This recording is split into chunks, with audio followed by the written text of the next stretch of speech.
All right. Thanks for joining us for another Spin That Shit podcast. Got a great guest for us today. We're going to talk to Mason Vi.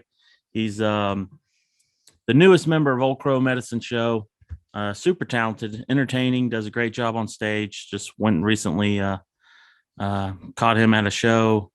We spoke before the show there in Brown County at the new Music Center. Great facility, by the way. Check it out if you're ever in South Central Indiana. But yeah, it was just a great show. Molly Tuttle opened up, and man, she can get down on a guitar like nobody's business. That's another story. But yeah, we're going to talk to Mason about his solo ventures and things that he's done and produced, music he's got out there, his time spent on American Idol, now with the band Old Crow Medicine Show, and kind of what he's been up to and what he can bring to the table for those guys. But before we talk to Mason, I just want to say thanks to everyone for streaming us, sharing, subscribing on YouTube, all that good stuff. Following us on social media. We're on Instagram, Facebook. So yeah, we're slowly climbing. Things are looking good, and it's been a lot of fun. So let's go talk to Mason. Thanks.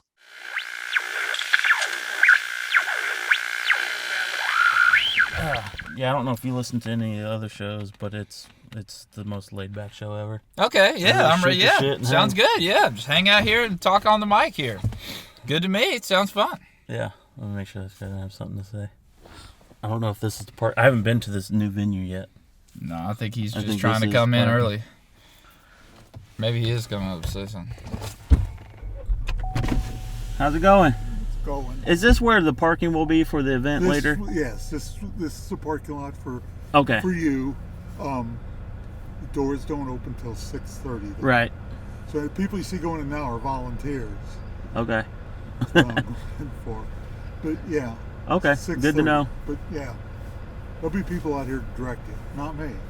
I'll be standing up there. Wait a minute. You got your vaccination card? I got it. I'm ready. An ID? ID. No weapons, no guns, no knives, no pepper spray, no outside food or drink. Nothing. You're ready. All right, thank you. Shit, man, this place is like I'm damn locked up like a prison up in here, man. We're rolling right now. That's hilarious. Well, I don't know if anyone had caught that, but security is really tight down here in Brown County. I'm sitting here with Mason, the newest member of Old Crow. Yes. And got a show here tonight in Southern Indiana. Mm-hmm. So I kind of just want to, you do your own solo stuff. I just kind of want to get, I usually start these out with where you grew up, you know, your influences, that sort of thing, and kind of how you got your foot in the door working with Old Crow. Well, so I grew up in Stokes County, North Carolina, and yeah, I was influenced a lot by the bluegrass musicians around that area. My dad is a bluegrass musician, and he influenced me a lot growing up, as well as just a bunch of other local players in the scene. It's hard to not say Tony Rice when it comes to guitar playing. Definitely. And when it comes to singing, there's a bunch of different people I look up to, everything from, you know, pop music to blues, and I draw a lot of different inspiration from a lot of different genres of music. It's so hard to, you know, try to, you know, act like I'm, I don't know, a relic of the past or something kind of like that. I have the internet. I have had access to like so many different styles of music, and I've listened to so many different kind of things. I'm bringing a lot of that to the table when I'm playing with Old Crow, and that's what I love about this band so much and this lineup right now, is because we really are, you know, jumping genres a whole lot, and it's a lot of fun. Yeah, it's I don't know. I told you I've seen Old Crow maybe 5 or 6 times in the period of like 10 years. Maybe 10 years. And each show's been different, but each show's been great, you know. And so tonight will be exciting because it's been a few years since I've seen them. But so how did that happen? You were doing your own solo stuff. How did you end up connecting with Old Crow Medicine Show? The manager of the band contacted me and she had recommended me for the position. They tried out a whole bunch of different people, and my audition, or whatever you want to call that, ended up going really well, and they liked me and thought I was a good fit, and so here I am today. Yeah. Simple as that. You just never know.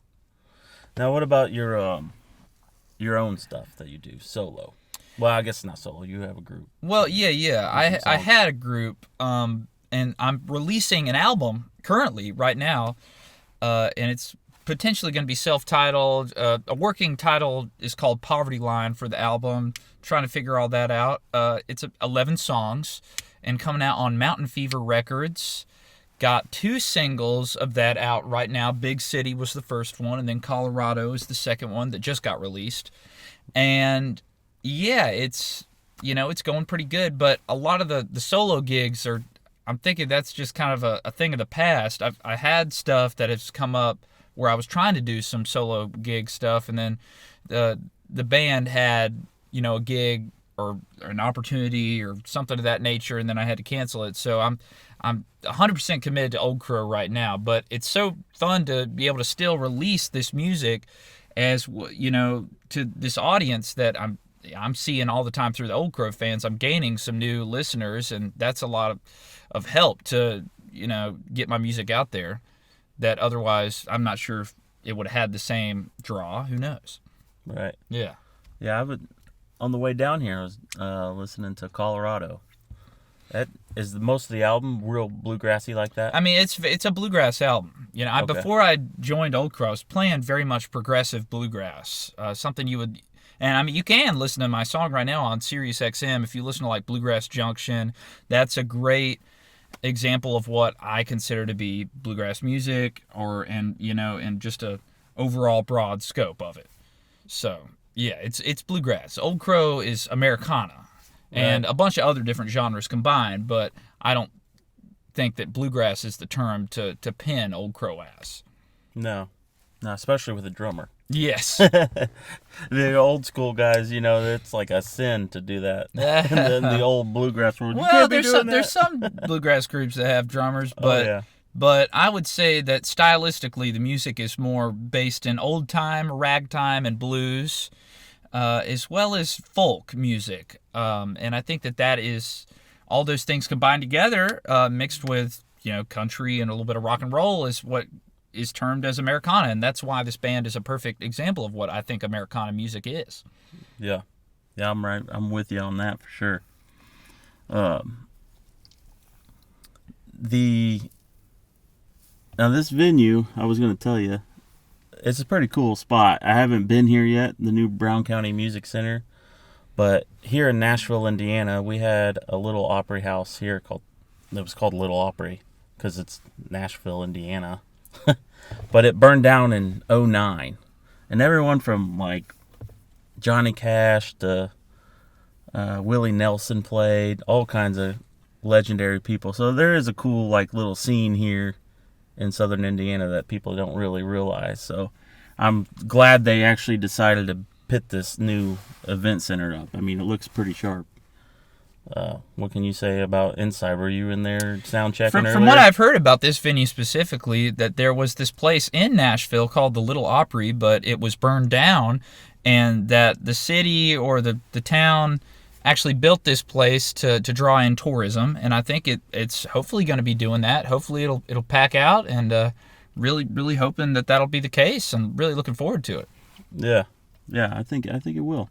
I brought the whole family along. Like my wife's going to meet me later, and my mother-in-law and father-in-law. Wonderful. We all got tickets, so it's going to be a good time. What's the rest of the tour look like? Are you guys hitting like just everywhere? Well, we're done for the rest of the month, and then we have some dates in December. We're going to Durham, playing there, and then I think we're playing South Carolina and Greenville.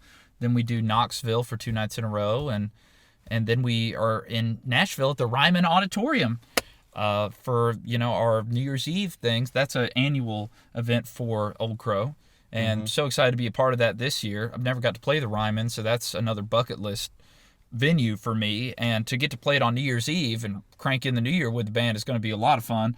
One of our bandmates actually has a birthday on New Year's Eve, so it's going to be even extra time. fun, That's a 2-night deal, right? Yep, the 30th and the 31st of December. Okay. I'll be there on the 30th with my wife. We're going to come down. I'm friends with Sierra, and she's opening for you guys. Yep. And speaking of that, that Mardi Gras song you guys done together. Yeah. I love that tune. Oh, me too, man. Thank you. I love New Orleans. You know, Sierra was very gracious to sing on that song, and it was kind of hard to work around her schedule for a little bit, but then it ended up working out, and I'm so glad that she, decided to do it. She really transformed the song so much, and it sounds just amazing, and very thankful for her singing on it. Yeah. I love the vibe it's got. You really feel the New Orleans connection and Mardi Gras. Yeah, well, we try to connect all the different Cajun and New Orleans influences and kind of stuff, like thinking you're at Mardi Gras, but playing the music as a bluegrass band. We're not trying to put in horns or whatever. We're playing, or like right. An accordion. We are a bluegrass band, played it live, and we did some vocal overdub kind of stuff. There's a lot of vocals on there. Sierra, she just kept laying all these different harmonies down. She sounded, oh my gosh, she sounded so good. It's like a whole choir of her voice at the end of it there, to make it just sound like this big party at the end.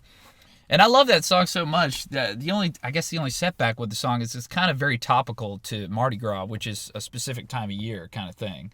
Yeah. But whenever it is around, I'm hoping that everybody will be like, oh, let's throw that song on. Jam or that. Yeah. hit that into a playlist about Mardi Gras or whatever. Right. I go every year to Louisiana for alligator season. I hunt alligators. Okay.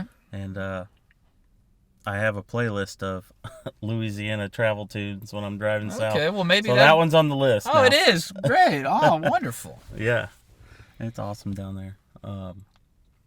Man, normally I do these. I got like a whole little rap sheet I can cheat off of on Zoom. So this is my first interview in person, one-on-one with someone without, notes and all that. Okay, well, seems like it's going good. Hope so, at least. I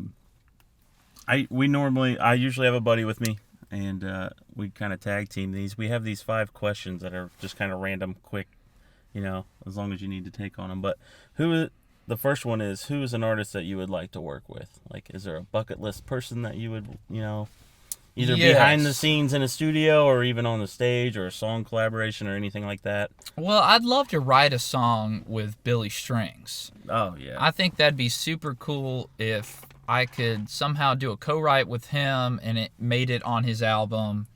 That would be really, really cool, personally. Yeah. I guess that's... but also, I'd love to co-write with any... pop country star out there right now and get a hit and, make some money off of it. I think that'd be killer. Yeah. I think that's a lot of people's dream. Anyone that comes to mind? As far as pop country just genre? to give an example, Luke Combs would be great, to do. I was thinking of him and Billy Strings together. Yeah, I thought about that too. Ketch and Molly, I think they had some kind of, like they were going to work with him at one point, but it never made it. There was apparently supposed to be some whole bluegrass album out, but it never. The only song that got cut was the Billy Strings one with him, and that made it through all that. But anyway, I think it'd be great to be able to write with any big person like that. Dierks Bentley would be another person who would be a lot of fun to write with. There's just some ideas. Right. Yeah. Okay, the other question is, it's an ongoing battle between me and my buddy. We like both these bands, but in different ways. If you had to pick one, Beatles or Stones, which one's your favorite? Oh, it's so hard to say. I really love the storyline. I feel like the Beatles really take you through like this journey of like there's probably better stories. The songwriting might be deeper, that like I feel like the albums sound so different from each other. And the Rolling Stones, I don't know if they definitely, the albums sound different, but not in the way that the Beatles take you on this like almost like a cinematic kind of journey. When you like listen to the White Album, you're like, I'm in this world, now I'm in a totally different world. What's going on? for example. But the Stones, I just went and saw them at Bridgestone Arena, and it was one of the best shows I've ever seen, if not the best show I've ever seen. And I realized right then, like, the Stones were probably always going to be a better live band than the Beatles. I can't, even if the Beatles were still around today, the Stones, in my opinion, would probably be better, because nobody has got that energy of Mick Jagger. And you know, those guys are so fun and punk rock and wild, and you want to be out there dancing in the crowd and like sing along, and the songs are catchy, you know? So it's like, yeah, I mean, it's hard. It's apples and oranges, in my opinion, really. It's so hard to say. But I think live, I would say the Stones, but overall, maybe the Beatles. Yep, that's kind of where we've settled on it, I think. Yeah. Where, you know, like you said, there's deeper meaning and deeper into the writing with some of the Beatles, and they were definitely getting more experimental. That's more or less something you would put on and vibe to and just listen out, you know? Yeah. But if you're at a show and you want to get down and have a good time and just rock and love the blues, playing all the blues covers that they did and remix them, Stones are where you want to go see live.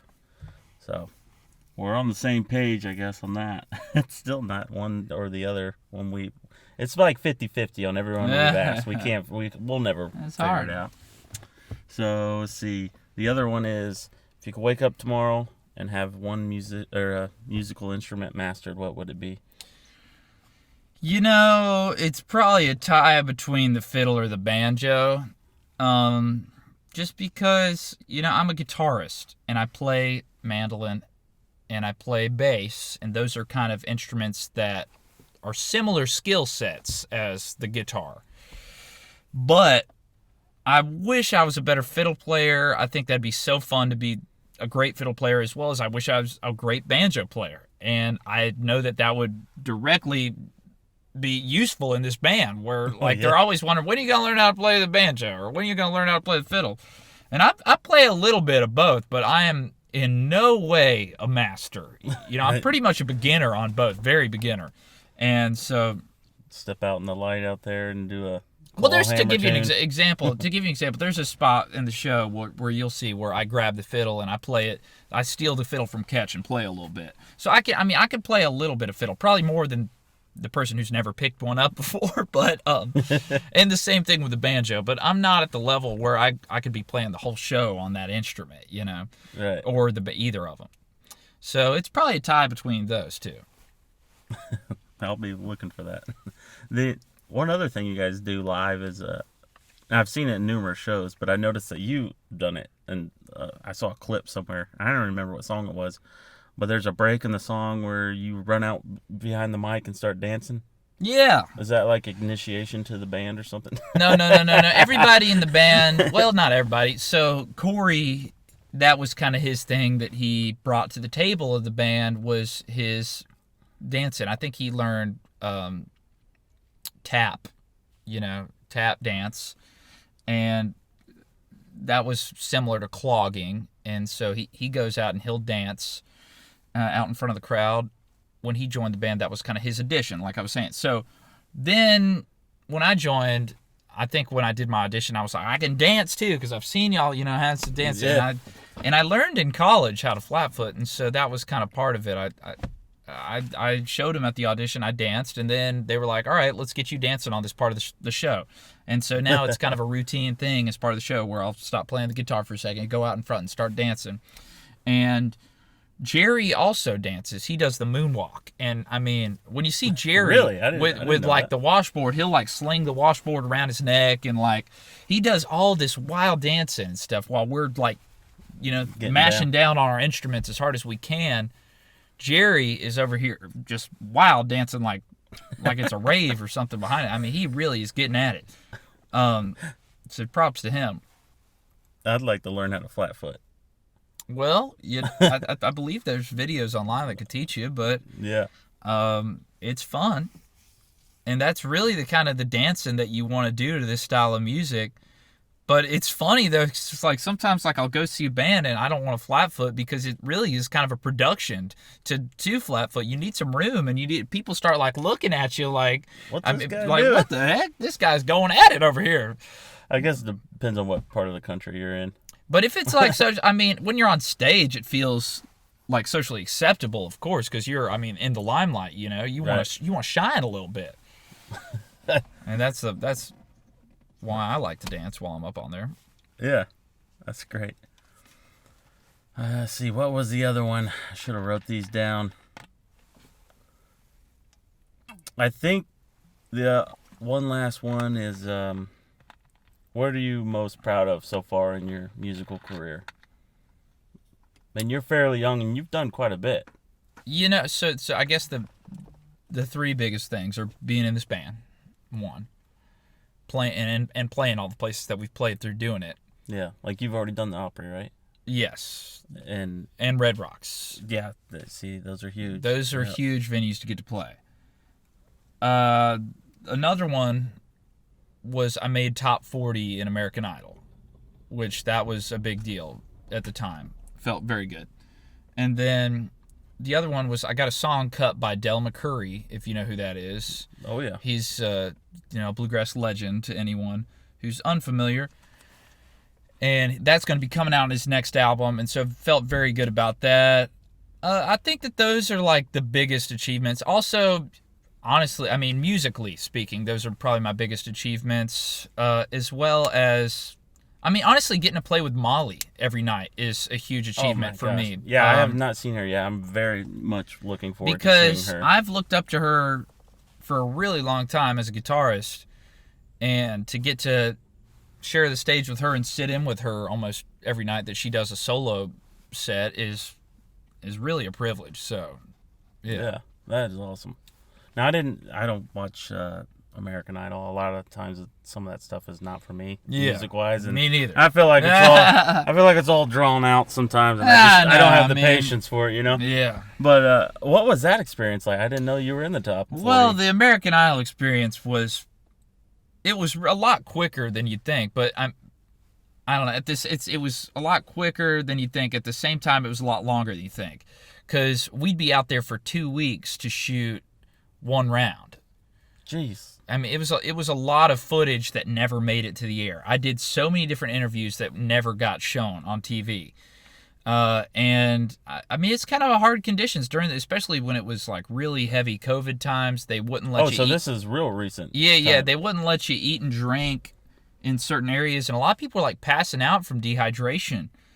And it was hard. I mean, people were so nervous. I know of me, it was the most nervous I've ever been, but it really helped me to deal with playing in front of giant crowds and playing in front of anywhere. Because like being able to go in front of the judges was very scary. So like being able to conquer that, it was almost like I was able to conquer it. You know, got the golden ticket. If I can do that, I can do anything. And that's the truth. If you can go in there and get that golden ticket, you are ready to be a star, because it's hard. Yeah. And is it when you walk through that door? Is it just like super quiet too? I mean, I'm sure I could only. It's funny. I'm like sweating thinking about it. They start talking to you like they know you, and the lights are so bright you can barely see them. It almost looks like you're in like heaven or something. Like, it's just so bright. And then they're all make-upped up with great lighting on them, and it's insanely bright. And they have like microphones, and they're really loud. And you don't have a microphone. You have to. For us, we had to stand really far away from them, because of the COVID protocols and stuff. So right. It was a little interesting. And honestly, I hadn't really eaten that day and had been waiting around. I almost passed out. It was really something. But I somehow made it. I got the golden ticket, and then made it all the way to the last round of Hollywood Week, and didn't make it to the top 24. But some of God's greatest gifts are unanswered prayers, because I wouldn't have been able to be asked to be in the Old Crow Medicine Show if it wasn't for getting cut there. So yeah, I think it's worked out great. I think so too. Yeah, I'm having a lot of fun. Yeah, I think it's a better fit than being whatever the fucking American Idol. Yeah. So I don't want to keep you too much longer, because I know you probably got something to do. But I'm gonna eat some dinner and probably do a little. I did want to ask you though. You did a lot of the festival type stuff growing up. Like fiddlers conventions. Yeah. What do you think the best fiddler convention is out there? Because I want to travel around this coming summer. Oh, well, you ought to go to Galax, because that's where like the mother lode, right? Like, yeah, I grew up going to Galax Fiddlers Convention, and you're asking me at a very, I guess, relevant time might be the way to say it, because I grew up going there, and there was always a soup kitchen that this woman, Mary Edna, would host, and it became like kind of the capital ground of the Fillers Convention, or the hallowed ground, whatever you want to call it, where everyone would meet up there, and it really birthed an amazing community that flowered from that soup kitchen that's been around about 40 years. And the thing was, though, now she just recently passed away, and it's hard to say who's going to take that on, and how people are still going to go, of course, and post-COVID, a lot less people are going to events and stuff, so it is going to be hard to see what the tradition, it is going to be like after some of these people that we've, had in our lives so long and have kept these traditions going are dying and passing away, as well as, people are, I don't know, I guess less people are going out to events because of COVID. So I just worry about the traditions as well. Yeah. But on a bright note, come on, it's a little dark there, but on a bright note, I mean, I've spent so many nights all week long partying my ass off at Galax, and that's forget about taking your kid to some camp or bluegrass camp or whatever. You just need to drop them off in a field with a bunch of dirty hippies that can pick a hell out of a banjo, and they will learn more than going to some bluegrass camp that you're paying all this money for. I mean, that's the way to do it. Take them to a Fillers Convention. If any parents are listening, out there, that's my best parenting advice to you, because I probably wouldn't be the picker I am today if it wasn't for that. And I never went to any bluegrass camps or whatever. I mean, that was my camp. Just picking all week long, and I loved it. So you ought to go, Galax, or there's a bunch of other ones too. But Mount Airy Fillers Convention is another one that I really like. But yeah, I'll be going looking for some claw hammer action. Mm-hmm. I play the banjo a little bit. I'm no expert, but I can play a little bit. But then also I want to see some flatfoot dancing, maybe get some instructions. It ain't that hard, man. I'll show you a basic step out here in a second here if you want. It's pretty. Okay. It's kind of like the running man is their first basic step. Just kind of go like this. Kind of like that. Run with the rhythm. Yeah. All right, man. Well, we're gonna get out of here before someone tries to arrest us. This place is locked down with. There's a lot of cops. Security and. I don't know why there's this many cops. There's really a lot. I mean, I don't know of anyone that's ever had any issues out here, so I'm scratching my head too. But it's because we're singing about cocaine. They had brought up. They do it. You know them songs are coming. It's gonna bring out some wild people. Old Crow's coming. The wild crowd's about to come out. Anyway, man. All right, great talking to you, man. To you, man. Hope you enjoy the show, bud.